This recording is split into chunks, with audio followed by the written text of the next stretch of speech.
Hello, welcome to GrantzRantz. My name is John Grant, and I have a few things to get off of my chest.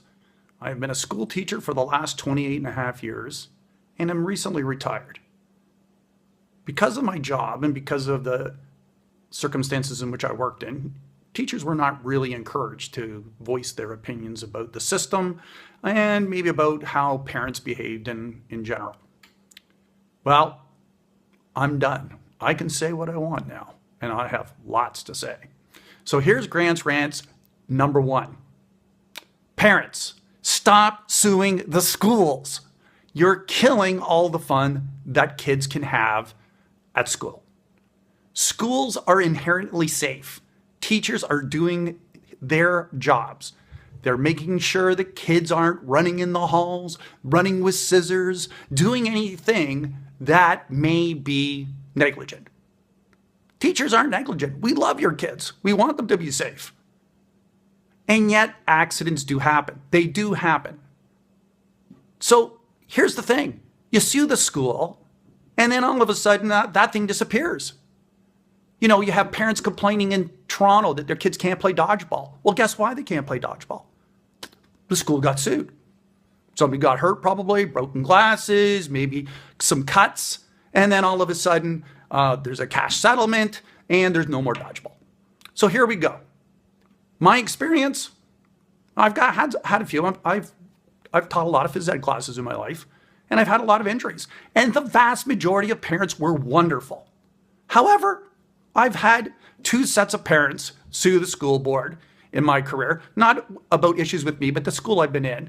One was simply a young person was on a class trip walking through town in grade 8, trips on a sidewalk crack, chips his tooth, and guess what? The parents sue. Not only do they sue the school, they sue the township as well. Now, here's the thing. The whole premise was we were trying to save the school and the school board money by walking. But obviously, this young person fell. There was no negligence involved, and yet cash was paid out. So what happens? Well, no more walks. Now we take the bus. Isn't that awesome? We take the bus everywhere. When I first started 28 years ago, all we had to do was pay the driver's wage, which back then was $8 an hour. And we could pretty much go wherever we want because the school board owned the buses back then. One year, my class went on 11 school trips. Not fancy places like museums, etc. We went to a hydroponic farm. We went to a cattle farm to see how they do dairy, which I'm probably saying wrong because I'm not a farmer. We did all kinds of wonderful things that we can't do anymore because we're afraid of being sued.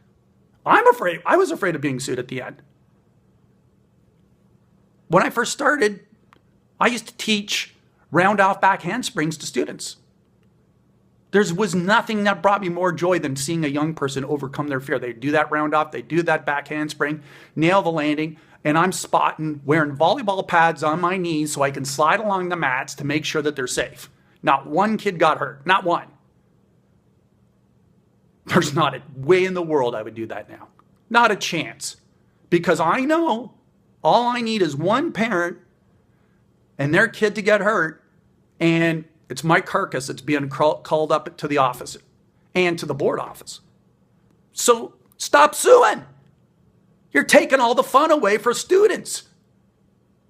Soon we'll just have them all just rolling around in Zorb balls so that they can't get hurt. Getting hurt is a fact of life. Deal with it. Don't be such a wuss as a parent, and don't be such an opportunist thinking, wow, I can make some money off my kid's injury. Because I'll tell you what, I could have made money off my kid's injury. She fell at school and fractured her femur.